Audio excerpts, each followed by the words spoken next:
In tres, dos, uno.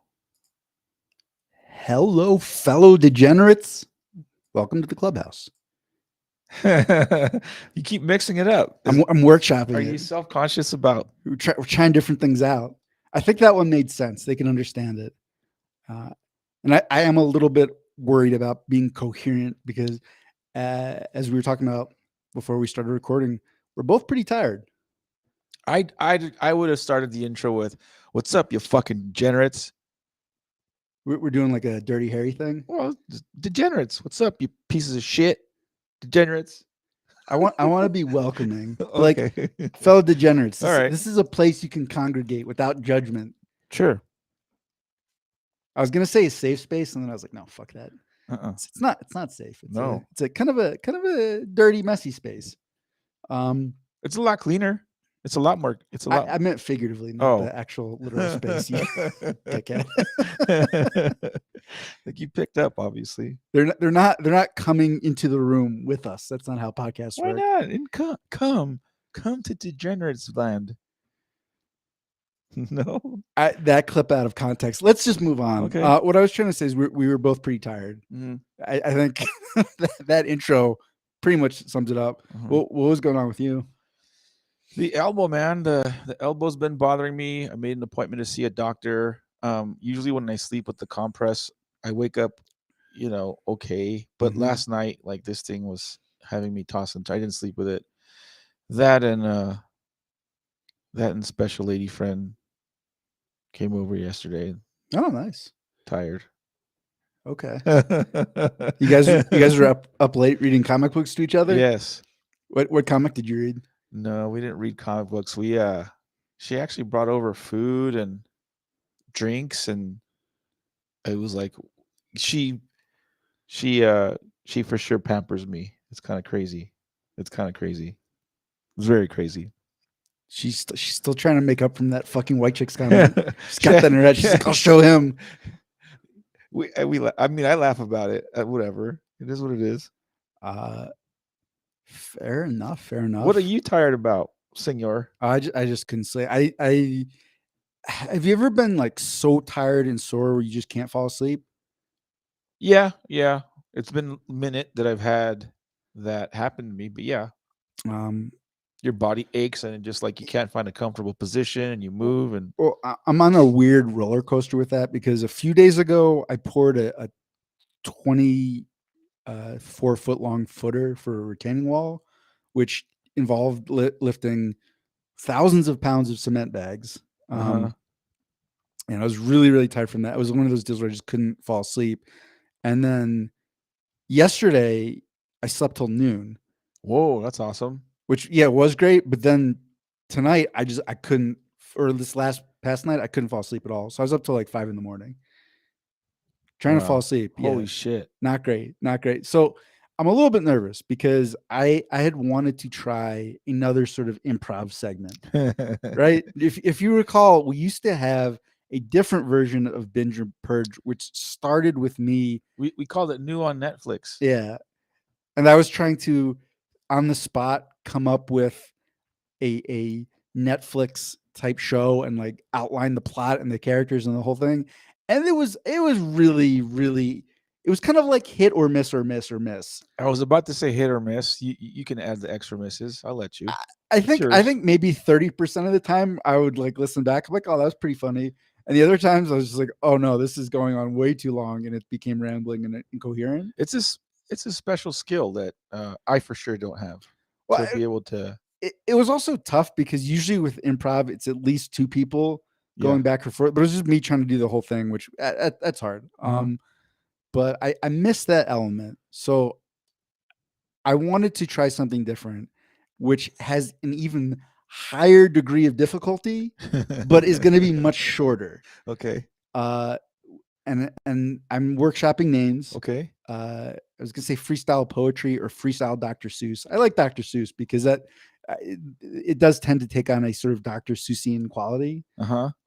So what I want you to do is give me 3 random words, and then I will try to construct a poem, and if possible, a story out of them that rhymes.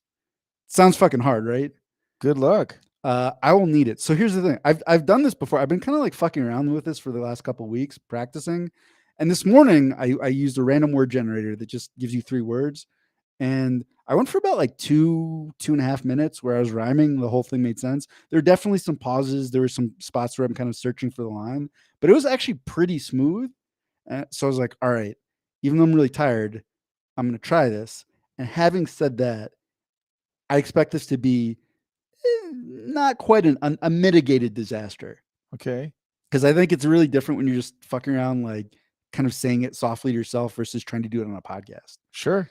So here's the last part. I asked you if you could play sound effects because I feel like we need like a gong sound or, I've got a gong sound, but I can't figure out how to. well, yeah, that you could play, um, or like what are the like those television talent shows now where the judges like hit their buzzer and it goes. "Brrr." Oh yeah, like The Voice and America's Got Talent and that kind of shit. And I think those are your 2 contributions. Like we need to get that in there where A, you give me the words, and then B, if I just get too far off the rails where it's not making any fucking sense at all, yeah, you can gong it, yeah, and that'd be fun. it really increases the pressure where I'm like, I'm searching for the word. I'm like, oh no, he's. I mean, I don't think we can get you an actual buzzer. Maybe we could. I don't need a buzzer. We just got to figure out how to integrate those sounds into. Yeah, we'll work on that. Mhm. But you know what? I figured, is this the ideal time to try this, Mondo? No. I mean, it could be really funny because you're tired of shit and the goofiest shit could come out of your mouth. So we'll see. Well, and I figure worst case scenario, I will set the bar really, really low. So if I don't embarrass myself to the point where I never want to do this again, in future episodes, you could be like, oh, look, he's improving. Yeah. So I wanna try this. Okay.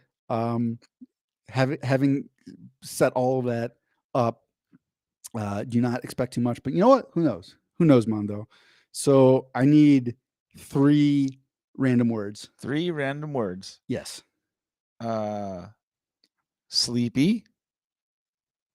Um, Mm-hmm. ovulation Oh, Jesus Christ. and sexy time. I don't know how you're gonna mix those 3. I might have just ruined your game for you. No, those are really easy. Okay.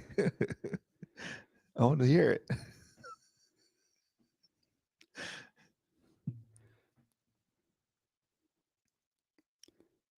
So one night, not too long ago, back in March, I went out from my home and was drinking at a bar. I was drinking beer, I was drinking wine, and I was drinking hard alcohol.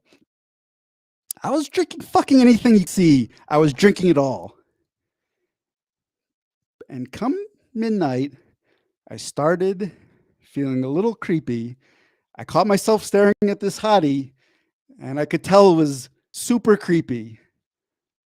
But lo and behold, it blew my mind. She seemed super into it. And she came over to give me the time. I was like, hey, what's up, sweetie? You looking to get out of here? And she just kind of winked at me as she sipped her beer. And I was thanking the heavens. I was giving myself great congratulations.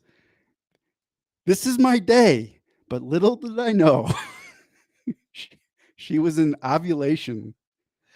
Oh no. All right. I'll give you like a 7.5. I wasn't done. Okay. There's go. one more All word. right. Go ahead. So back to my place we went. We jumped in the car. She drove because I was still drunk as fuck from all the liquor from the bar. We went back to my house and we put on Netflix and chill. But just 10 seconds into that, well, oh fuck, I fucked the rhyme. We put in Netflix and chill, but a nice movie watching didn't quite fit the bill for what she was looking for. I think she was looking for a son or maybe a daughter. No, I lost it. I had it, and then you stopped me. I had to get to sexy time. The whole thing was leading up to a joke about not knowing how many kids I have out there. I think I downgraded my 7.5 to a 6.9. Yeah, I guess you gonged me, but I was still going. Like I hadn't even really missed a line, had I? No, I didn't gong you because you missed the line. I thought you were done.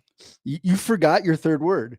No, because you had said something earlier about something time, and I just assumed you forgot to say sexy time, and you said the time instead. Were you not following the story? This was all No, leading I up to a did. one night stand of sexy time. Sure. Good effort. Good. Valiant effort. We will try that again. Mhm. Yeah. When you've had more rest and your brain isn't, you're not tired, and I'm not tired. I also went full, just straight up Dr. Seuss. I mean, I was going for the simplest, lowest hanging rhymes. Sometimes when I do this, I'm like, oh damn, those are some bars. That was still closer to Dr. Seuss on the Dr. Seuss Eminem spectrum, but not 100% Dr. Seuss. It was in the spectrum, all right. Wow. I try something different. I improvise. What was that? That had to have been like 15 rhymes right there. No, that was off good. the top of my head. Yeah, it was good. And you just throwing out the put downs. Yeah, I think you need to work on the meter. Well, see, that's why I can't freestyle. Yeah. Not well. Like I actually was fucking around with that too. I was pulling up some freestyle beats, and if it's a really simple beat, I can freestyle for a little bit, but there's not anything close to like a story or even being that coherent. Like it'll just be like one line, and then the line that connects it might make sense, and then the next one has nothing to do with the other one. What about so a little behind the scenes for Degenerate Lands? Usually you send me a outline, an outline like on my way here, like literally like an hour before we start whatever rolling. What if along the same time I reply with the 3 words? That's cheating. So why? That way at least you have like 10 minutes to like. Now I want it to be improv. Okay. Because that's the hardest part. That was also part of the pausing, because I have to do 2 things at the same time, which make it way harder. I have to both come up with the rhyme, but then I also have to think ahead a little bit to try to figure out where the story's going. Sure. I mean, and obviously that was a pretty simple story. I looked at the words. I'm like, okay, sleepy, ovulation, sexy time. Like somewhere a kid's getting made in this. Like I don't see how else this happens. Okay. And that the story I came up with was a woman who picks a drunk guy out of a bar because she wants to go with natural insemination, not artificial insemination. Yeah. And have a kid. That would be one way to do it. All right. You know who else is having a lot of kids on drunken hookups? Florida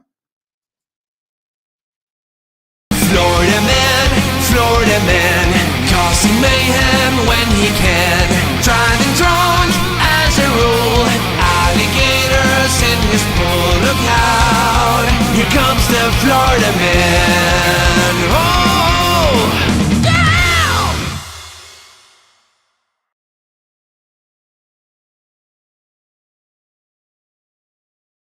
You know what I mean? To follow up with that. If only one day, hopefully. Florida man. A drunk man causes chaos after breaking into Naples Police Department. In Naples, Florida, a drunk man was arrested after sneaking into the Naples Police Department and recklessly exploring.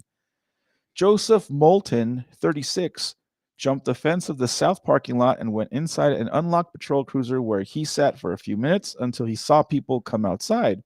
Moulton hid in the bushes and then took action once the coast was clear. So, I mean, first of all, this guy just going into the heart of the beast, full on Mission Impossible style. That's some Grand Theft Auto shit. Like you would do stuff like that in Grand Theft Auto. No, I mean this is like the Florida man, Tom Cruise. What was that first Mission Impossible where it was like the room was sound it would pick up on sound and vibration, and he had to like rappel down from the ceiling. And this is like the Florida Man version of that, I guess. but instead of a a top secret room with all these safety measures to steal government secrets, he's like breaking into the police department to like try to grab his record or his fingerprints or something. We don't know. We're about to find out why he was being a crazy dude. According to a police report, Moulton used the nozzle of a water hose and shoved it underneath the west door before turning the water on, causing at least an inch of flood damage. Moulton explored his way to the men's locker room and made himself at home by taking a shower and helping himself to some clothing. What? Bill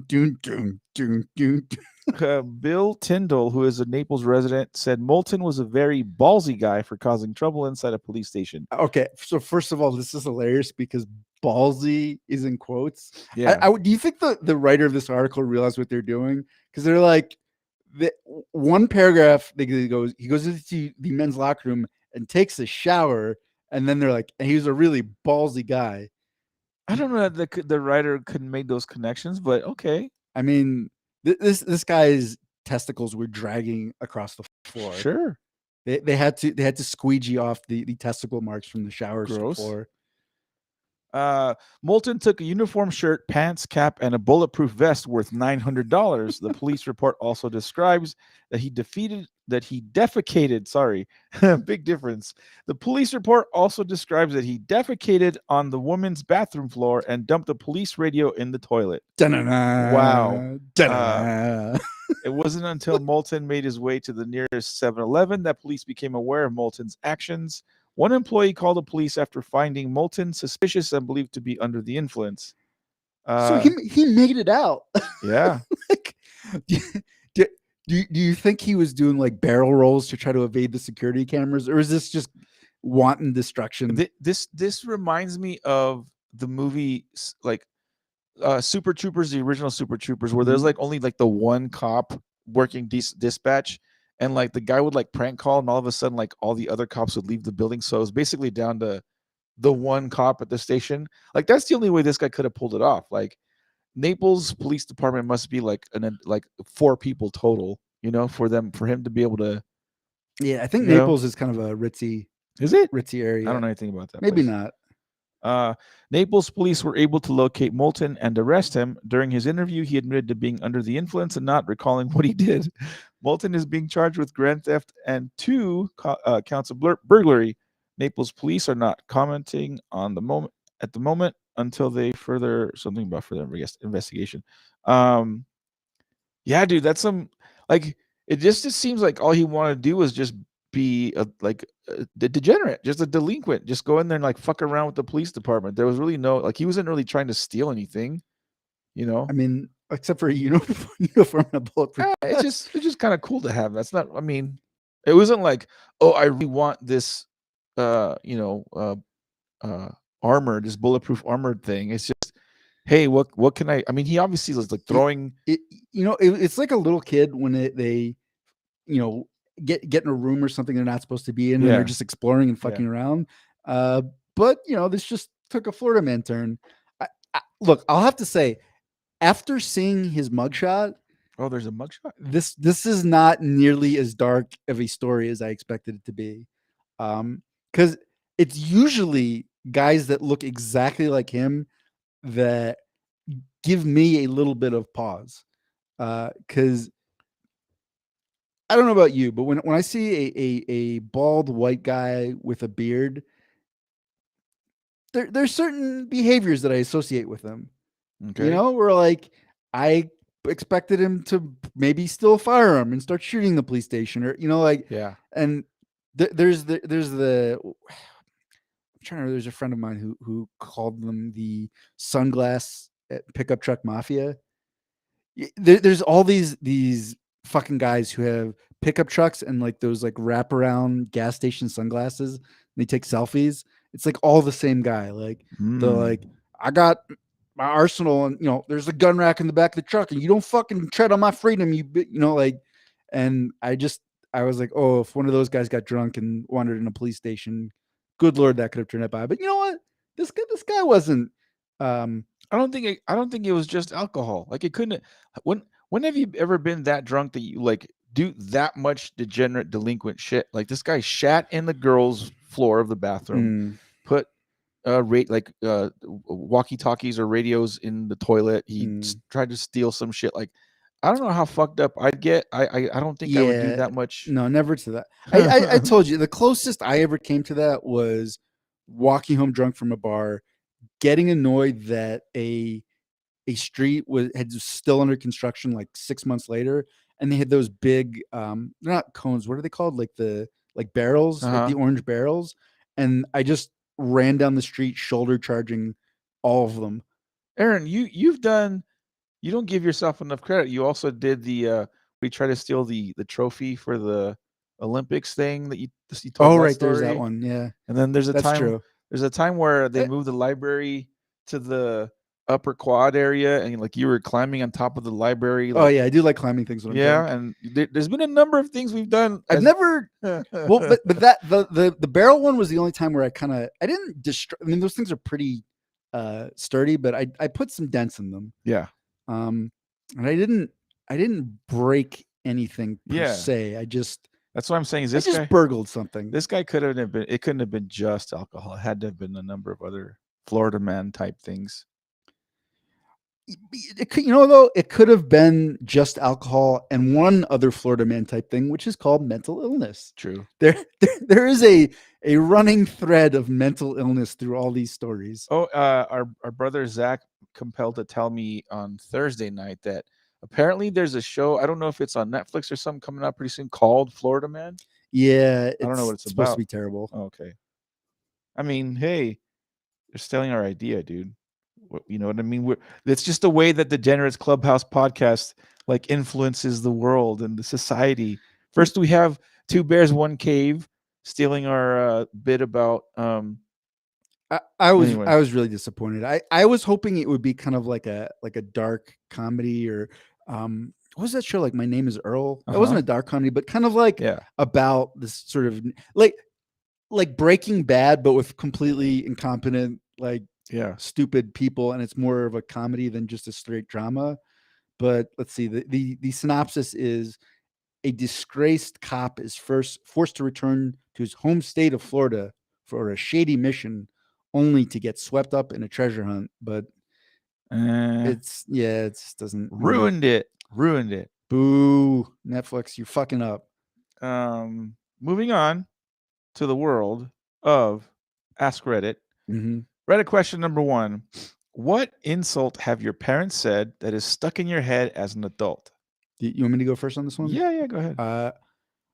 I can't remember the exact phrasing or even the context where it was said, but I remember at one point, I think it was probably when I was like a junior or senior in high school, and my dad was talking about the friends I had when I was like a freshman, and he basically said, he's like, yeah, they reminded me of that group of rejects at the pledge party in Animal House.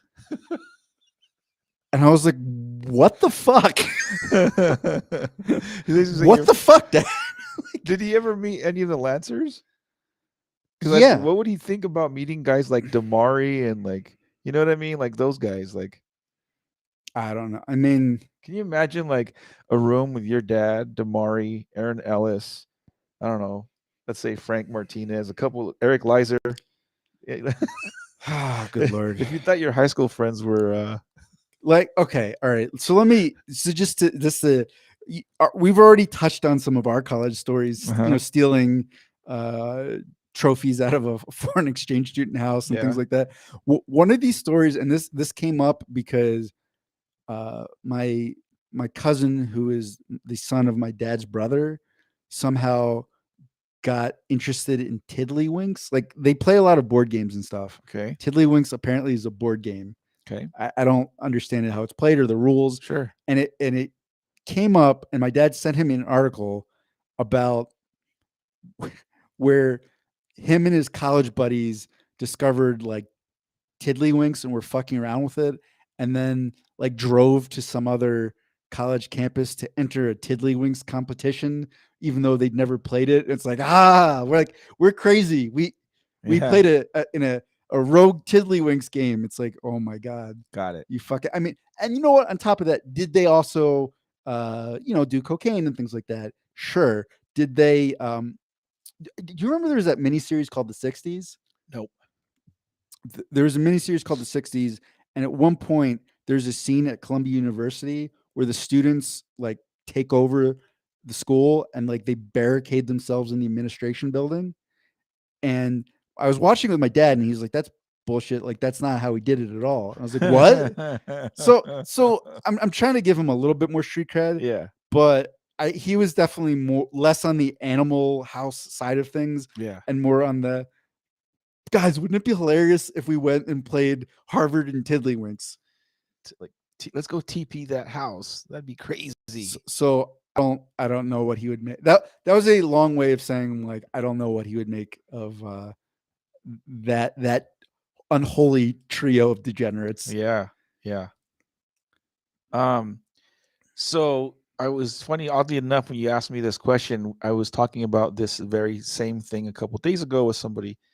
About my folks. There's an interesting dynamic with my parents, and let's just say that my mom, it's the love-hate between most marriages is like it comes and goes, it comes in waves. And in any case, my mom would say this very often growing up. She still says it to this day here and there, but she's like, "You're just like your dad." And I think what happens is sometimes she takes the negative qualities that my dad is and wants to associate those things to me on like on like a one-off. Yes, like, I understand. You're just like your dad. I'm like, oh, okay, just because I said one thing. So sometimes I think she just wants to pass on the venom to me. That was the horror of being a women's lacrosse coach. Because I swear to God, they would do that shit where like something their boyfriend did would piss them off. And then I would do something that reminded them of it. Yeah. And they'd get mad at me. Yeah. For like something their boyfriend did. You're like, what the fuck? And there was like 30 of them. Yeah. I'm just like dodging strays like left and right. Yeah.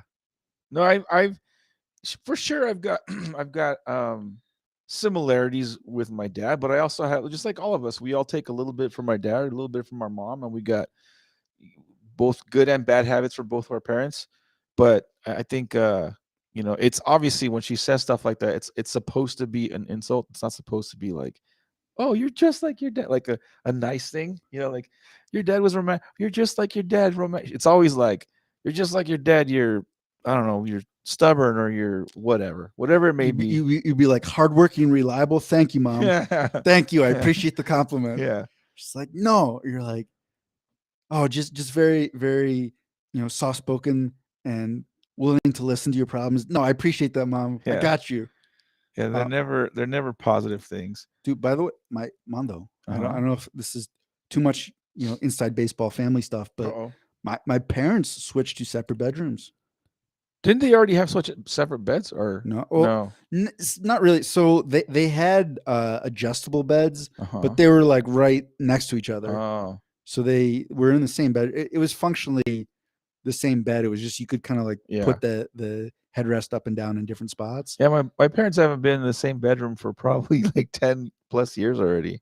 Well, yeah. Well, my dad he coughs and he sneezes a lot. Yeah. And he will clear his throat so loudly that I can hear it through, 2 feet of soundproofing insulation and then like 2 layers of drywall. I mean, I went balls to the wall soundproofing in between the bedrooms and I can still hear it. Yeah. And I guess like she was, it was almost like the like Stockholm syndrome where it's like she got used to it. And she's like, well, you associate with your captor. But after that's a fucked up way of saying it. that's what Stockholm, Yeah, no, I know what Stockholm syndrome is.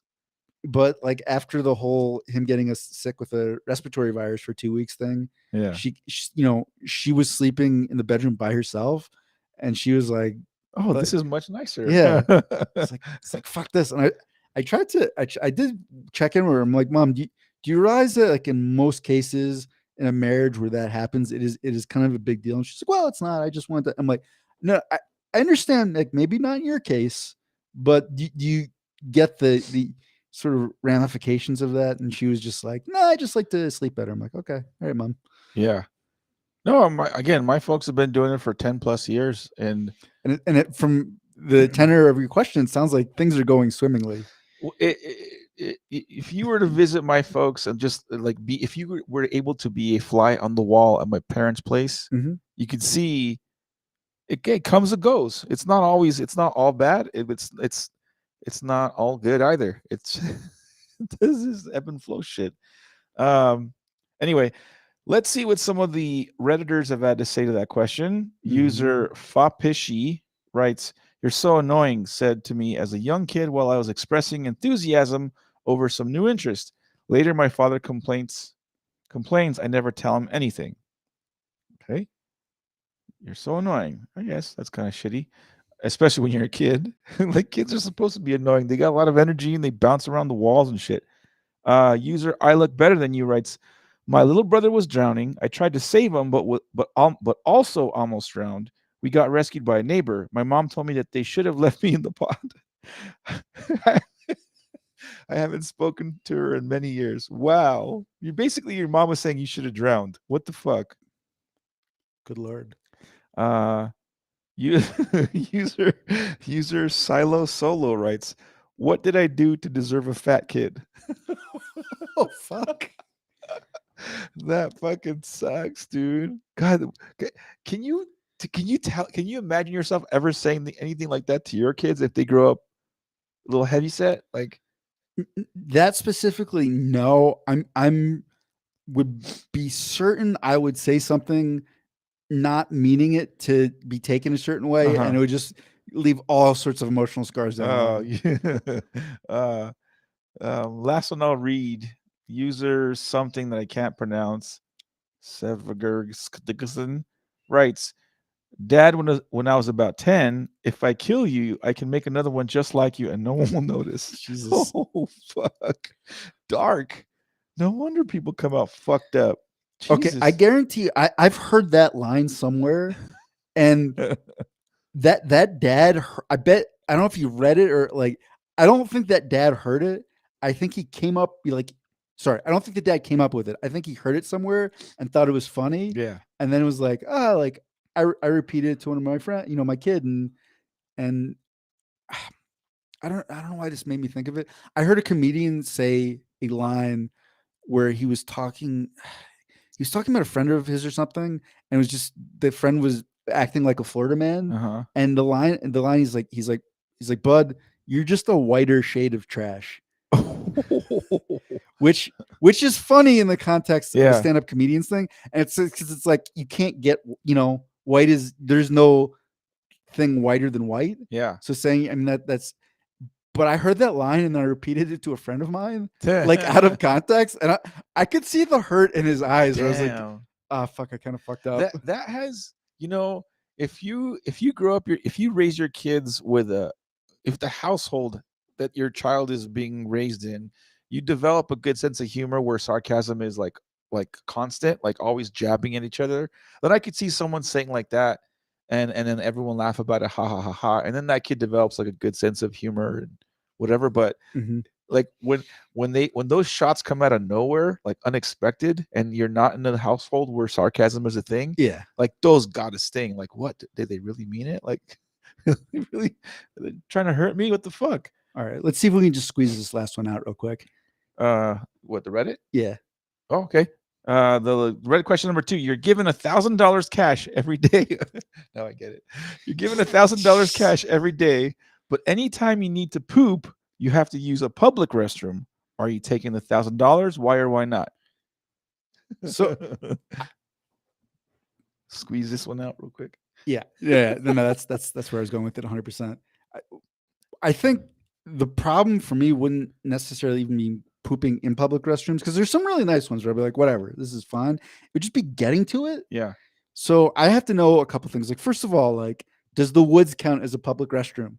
Sure. If it's a public part, so I can poop in the woods. Yeah, I think so. And also, but like, what if you can't make it? Like, what if sometimes you just really have to go, like, and you can't hold it that long to get to King Supers or whatever? I Well, mean,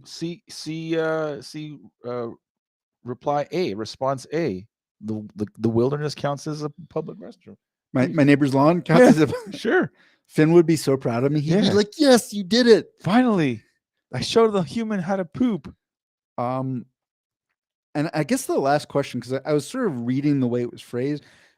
Does the streak, like, say, you're pooping in public restrooms for like a year straight, and then finally you can't make it, so you poop in your bathroom.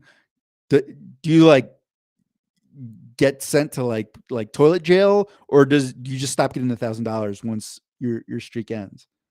I don't know. That's an interesting question. Because I think if that's it, it's like you only get the $1,000 until you finally poop at home. Uh-huh. Then like 100%.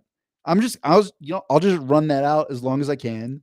Maybe I do it for a year. You get 365 grand, and then Okay, how about this? Theoretically, yeah, if it's not a matter of a streak, but on the one day you poop at a restroom, you lose the it's money. more of a skid mark. Yeah. But on the one day you decide to shit in your restroom, you don't get the $1,000. But then the next day you're eligible for the $1,000 again. Oh hell yeah, Yeah, yeah. 100%. So some people have this like crazy, like they will never poop in public restrooms, Uh-huh. and it's like you just got to get over it. So- Wait, here's a question. What is what is your public restroom protocol? What do you mean? Do you have a special series of things that you do? Oh yeah, I always clean the fucking the ass thing, and if there's even if there are ass gaskets, I still wipe down the thing with like TP or whatever, flush that down. Then I lay the ass gasket, and I really try to like The ass gasket? yeah, Is that what it's called? those paper things, those waxies that you put on the What if they don't have them? Then you make the toilet paper? 100%. I've done that. But yeah, that's my protocol. I also like, especially some of those, how sometimes those public bathrooms, there's like a big gap, like you close the door and there's that big gap in the middle and people can like see through that crack. I'll like take my jacket and like cover. Who the fuck?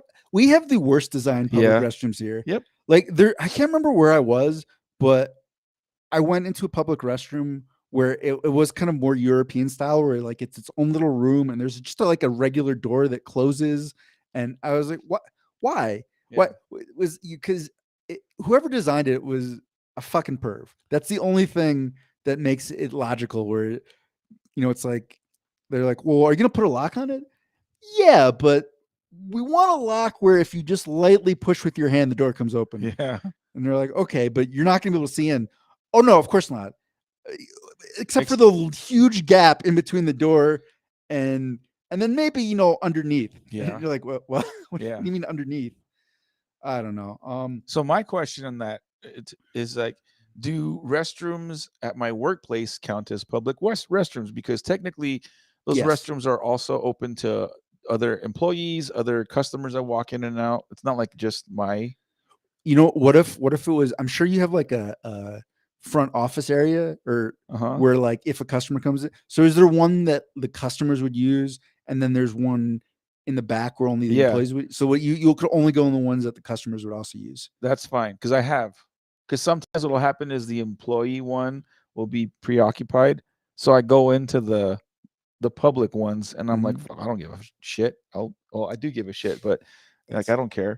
If that's the case, I'm pretty much I was about to say I probably poop in public restroom more than I poop in my restroom at home. If that's the case, all right. Why don't you read a couple of the answers, and I'm gonna go use my restroom real quick. Sure, do that. User Gold Ice 53641638. Fuck you for having all those numbers. I'm not gonna lie. Actually, shitting in my public restroom is fine. What's deterring me is having to drive somewhere every time I have to take a shit. I'd probably still do it.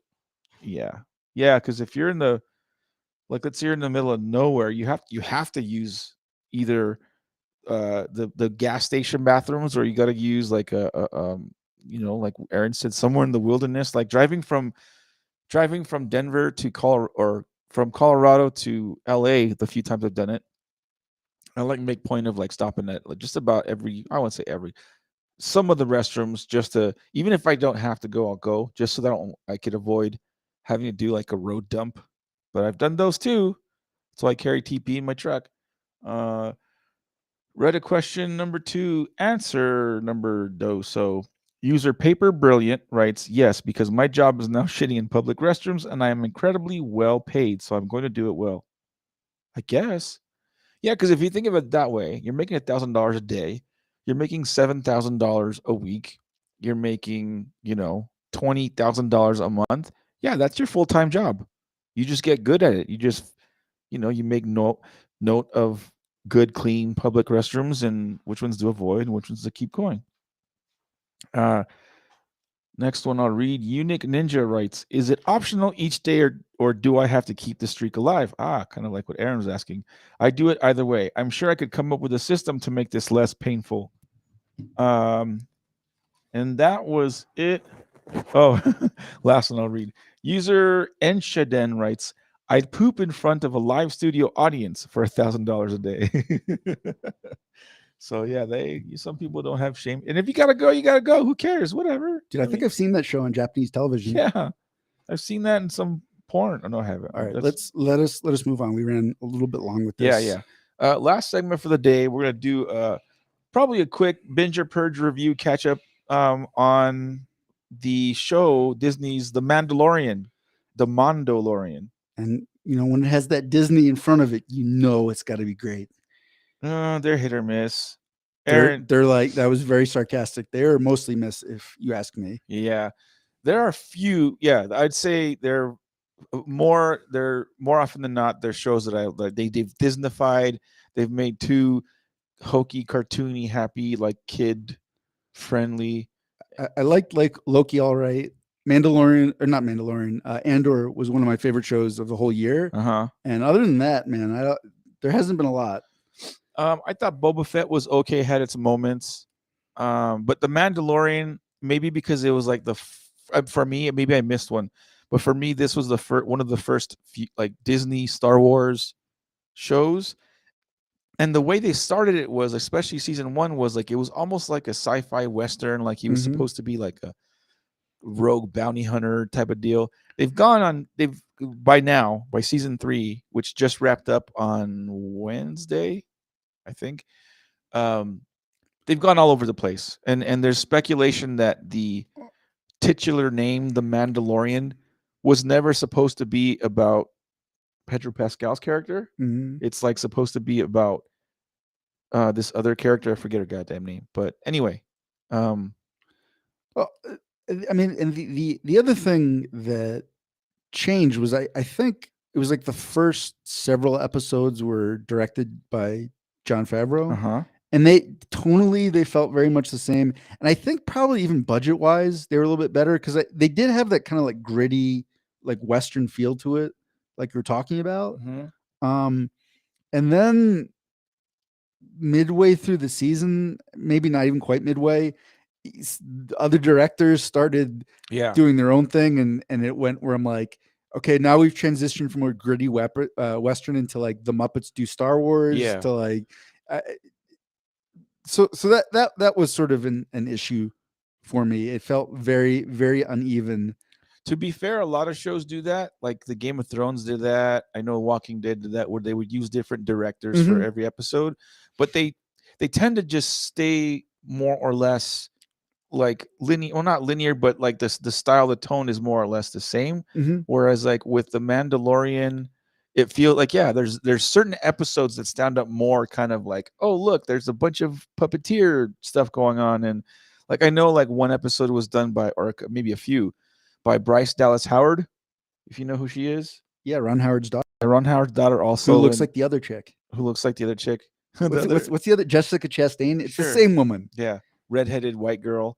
Who you're like, she's kind of hot, but also something about her like weirds me out. Yeah, like there's that like uncanny valley quality to that. Anyhow, I don't know what that is. You know what the uncanny valley is? Nope. It's like, have you ever seen when they try to CGI a human and you're just like looking at it and your brain's like, something's not right about that. Okay. Like where it just doesn't, like we can't, where your brain it maybe can't even quite capture exactly what the issue is. So what we're saying is Jessica Chastain looks kind of odd. Yeah, she looks like not Jessica Chastain. Bryce Dallas Howard. Sorry, Anyhow, the same person. Mandalorian. Let's bring it back. So before, because I'm probably gonna shit on the show quite a Sure. bit. When did you around? When did you stop? Because I know you're not caught up. You didn't finish season 3. So I watched the first several episodes of season 1. I really liked. I was into it, Uh-huh. and then I got to the Bill Burr episode, which was not a knock on Bill Burr, but that particular episode, I was like, oh, what the fuck is going on? And I stopped watching for a while, and then I was like, well, I'll finish season 1, and then I tried to start watching season 2, Uh-huh. and I made it as far. There was an episode that really had nothing to do with anything, where they just sort of like crash on an ice planet with a bunch of spiders. Uh-huh. And I was like, wow, this is dumb as fuck. And I Yeah. was just out after that. So the very first, because there was more than one Bill Burr episode, the very first Bill Mhm. Burr episode was in fact they introduced new species of, not new, but Star Wars alien species. Uh-huh. And there's just a lot going on. There's this big, oafy, strong guy that looks like Hellboy. There's like a Hellboy looking alien. Then In there's- that episode, yes. Then there's like the other aliens got them tentacle things coming out of the top of their head, and you're like, too much going on. Let's put a pin in that episode. Okay. Because to me, this was like everything wrong with the entire show. But we'll circle back to that. What do you think are the absolute strengths of the show? The strengths of the show is that what we were talking about with what was the last show we were talking about?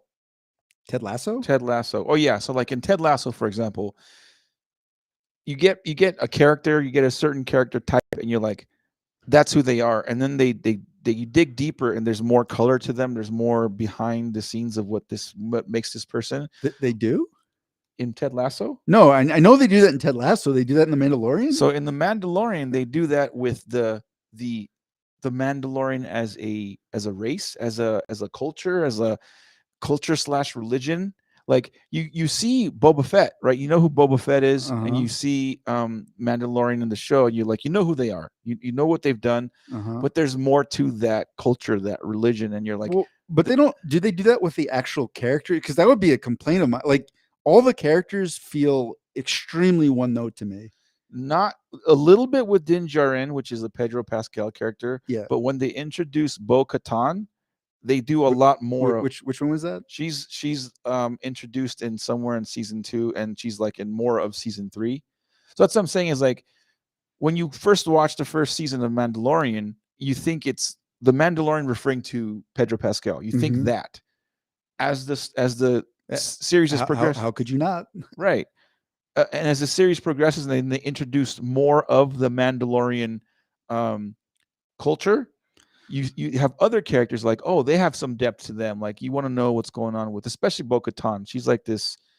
I don't think I ever got to that character. So Bo-Katan is what would have been like royalty in the Mandalorian. And then the Empire came and fucked some shit up, and she pretty much got to a point where they have this thing that's like a dark saber, that whoever wields the dark saber is the ruler of the Mandalorian culture. Wait, so the And Mandalorian have lightsabers? she has the only one. So that's what I'm saying is you missed a lot of other cool stuff. So okay, so backing up, most of what you keep talking about are strengths, are the same thing that I think are strengths, but it has nothing to do with the characters.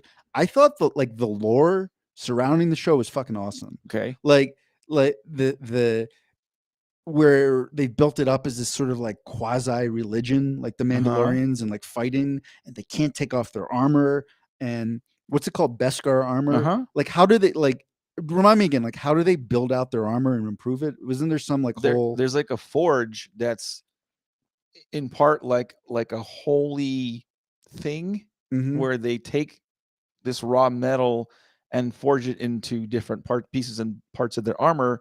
And so the value of Beskar steel is like, to them, is like the most, it's like, I guess the closest thing would be equivalent to like gold for us, right? Like where everyone likes gold. Gold has a value, right? But in so that's what I'm saying is in season 2, season 3, they explore further into the Mandalorian culture, lore, their homeland even. Well, I think all that was strong from the beginning. I mean, they did kind of get away from that a little bit. Um, in the second season, but it sounds like even you're talking about a dark saber and like that's the ruler of the Mandalorians is the only one that can wield it. Like all that stuff was really fucking cool, which was made it even more disappointing. Where it's like, guys, you built out this whole kind of badass framework, and then You once asked me a question about shows in general, like are they episodic or uh well that yes, or serial. okay. So I think you're right in that some of the episodes that were almost like filler in the first couple of seasons were very you can mix them up. There's no linear, like you can kind of just mix Yeah. and match. Season 3, absolutely, there's like a big arc in season 3. Like they have an actual story they're trying to tell, Okay. which to me, and again, they make you change, like, is the Mandalorian really about Din Djarin, or is the Mandalorian more about this Bo-Katan character? You're kind of like, and yeah, Mandalorian is the Din Djarin guy is still there, but Well, that construction was really weird to me with the show, and just felt like a lack of sort of planning, and because that was something they used to do a lot when shows were on network television. I think they'd called them bottle episodes, where like you'd have maybe like one or two episodes that would actually move some storyline along. It would kind of develop the characters. And then it's like, and now we're gonna have the episode where they go to the chocolate factory and look, zany things. And it really like doesn't and that made sense for network television, right? Where they had to crank out whatever it was, like 24 episodes in a season, and they're making like absurd money. And a lot of times with those shows, the other thing that would happen was they build these huge audiences, and it was so hard to get an audience that big for a show that once they had it, it was like we have to milk every fucking dime we can out of it. But that was the thing that I really like about these streaming shows, was like you don't have to do that. You can tell a whole story. Like you have more time to plan it out. And yeah, having these what felt to like weird bottle episodes to me just didn't.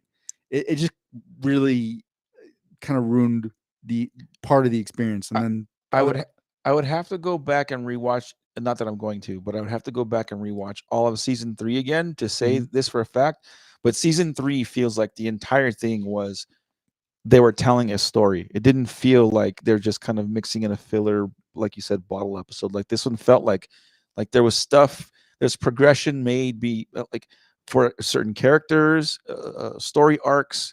The Mandalorians trying to recapture their homeland, and then you got the evil baddie, Grand Moff Gideon or Moff Gideon, or I forget the fuck. Basically, Giancarlo Esposito's character, who is a fucking. You remember Breaking Bad? How like he was like one of the best bad guys. Gus Fring, yeah. And the same in the Mandalorian season 3. He's like, oh, this guy's a fucking douchebag. He's got a fucking malicious heart. Like this guy's not. So and the writers of the Mandalorian were like, what if we take Gus Fring? Yeah, pretty much. And we don't change anything about him because we can't come up with original ideas of our own. Spoiler alert. And we just dress him up in Star Wars stuff, and then we do that. Spoiler alert. The bad guys get a hold of Beskar armor. I don't want to say much more because you haven't seen season 3. I thought you said Moff Gideon gets exploded in a chicken store. That would be wild. I'd be like, you know what? I'm back on board. I'm watching again. So, and they introduce other Mandalorians. Like they introduce different Mandalorian characters, and they give them a little depth too. So it's not just Bo-Katan. It's not just Din Djarin. There's other Mandalorian characters that you're like, oh, it's okay. They're like a cool religion culture. So I don't know. I enjoyed it. I agree with you that like for sure there's parts of season 1 and even season 2 that felt a little kind of like I thought they were still fun. There were certainly elements of the Disney in them. There's still Grogu is still a thing in season 3, except for now he's like, because he's not a foundling, so to speak, he kind of is. Eventually Din Djarin adopts Grogu as his son, so he can become a Mandalorian. It's crazy. It's nuts. And then there's like this like Does Grogu have a tie to the? I'm forgetting the name of the beast. There's just a mythosaur. So the mythosaur is like Okay, just to you went on for this sounds completely incoherent. good I mean, but like, because I'm jumping all over the place with season 3. I'm not okay, like I uh have no idea what you're talking yeah. about. But anyway, the question that burns, uh, binge or purge for you? Oh, you want to wrap it up now? Oh, unless you got more to say. Yeah, no, there's a couple of Okay, things. sure. So thing one, um, I think not actually going like scouting locations really hurt the show. What do you mean? So uh, most of the show they don't even use green screens. Like they have this like giant like LED type screen that they can just project things on the background, and that's they use it because it saves a lot of money Mhm. basically. But to me, it just really hurt the visuals of the show. Like in Andor and in like The Last of Us, like they're finding actual locations, they're Oh, I going get what you're there, saying. like Production stuff. and in both of those shows, like obviously, like they're not gonna, in The Last of Us, they weren't gonna build like a giant collapsed city, Mhm. but they're going to actual places, and then they do what's called compositing, where they're CGI using CGI to add buildings into the background, but they're actually like in a real physical space. Yeah. Like when they're walking through something, they're actually walking through the woods, and it to me it gives such a different quality. And then sometimes with the Mandalorian, they don't even do the giant LED screen thing. You can just tell they're on a little soundstage. Hmm. And like in that Bill Burr episode in particular, I remember watching it, and it gave me that like community improv theater vibe where they're like supposed to be like they're supposed to be like walking through this big facility, but they're kind of like almost like hopping because you could tell like that whatever soundstage they were on was probably like 30 feet long. Did you watch the second Bill Burr episode? No, it was just No. the first one. I the first one, okay, it was whatever. The Oh, second one, I thought it was terrible. the second one was much better. It gave more depth to the Bill Burr character, and Well, there was more like subterfuge shit going on in that one too. well, and again, that was not a not. I think Bill Burr did about as good of a job he could with that episode, but it was like there were so many hokey things about it.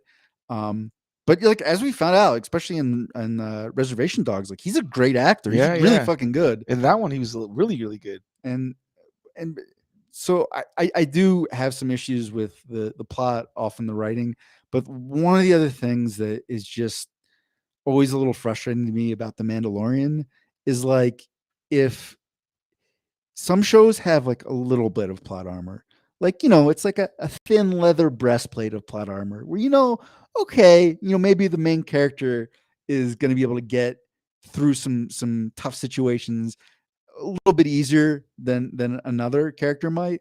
In the Mandalorian, it's like Iron Man Generation 25 plot armor, where it's just his plan is like, well, I'm just gonna run into this thing and start shooting, and everyone will miss me. And pew pew pew pew. Look, oh, my Mandalorian suit did this thing, and okay, we won. Where like it doesn't that their plans never seem very well formed. Like he probably should have died 25 times over or 20 times over, and Yeah. it has that like Disney like we're gonna play some exciting music and pew pew pew shoot. Okay, now we got to the end of the episode. Look, he won, hurrah! And I'm just like, dude, I would have been so happy if randomly one of those his head just got chopped off, and I'm like, oh fuck, Whoa. well I guess Grogu's gonna have to figure this shit out on his own now. Like, So apparently they're gonna they've already did the Boba Fett spinoff. mhm. They're also, I think they're gonna do an Ashoka spinoff, which is Rosario Dawson's character Mhm. in The Mandalorian. I like those shows as long as again they don't get too hokey, too Disneyfied. They kind of just retain its like Star Wars integrity Mhm. pre Disney. I liked The Mandalorian. I think I like season 3 better than like season 2. I still think that there are moments in season 1 that I like the best, but season 3 was pretty good. So to get back to your question, because I believe we are out of time. Okay. For me, I mean, it was quite literally a purge. I really struggled. I struggled enough to make it through season 1, where I had to stop and then start again and finish it. And I just couldn't make it through season 2. It was the moment where I'm like, oh, they have this like frog passenger, and they've shown like how attached she's like clinging to this container, which are like her babies. And now we're in this hokey bottleneck episode that really has nothing to do with anything. And Grogu's munching on them like There, popcorn. there's like popcorn chicken. the Mandalorian should have been killed by these like 8,000 ice spiders 10 times over, but the plot armor is so thicker than all the ice on that ice planet. And then they're playing Grogu murdering their passengers' babies for laughs. I'm like, fuck you, Mandalorian. I'm out. Purge. I think it was a binge. I totally respect and understand why, like, you quit when you did. Season 3 is a little bit different. I'm sure there's like an episode or 2 here that are kind of filler, but I can't think of them now. Binge for me. I loved it. I enjoy it. I still like it. I still want to see more of it. I hope they continue with the season 4. They leave it open for the very certain possibility there's going to be a season 4. I don't know if they're filming it yet or if they're even talking about it yet, but I did enjoy it. Even with those flaws that Aaron's mentioned, I enjoyed it. And this is the way. Yeah. Each to their own. Do you have anything else you want to add to the episode? Nah, man. I think that was good. We had a I don't want to call it successful, but a soft launch of a new segment. We'll see how that develops. Yeah. And I'll try to do better next time. Yeah. Thank you guys for watching and listening to the podcast. We will talk to you guys in a week. Have a good week.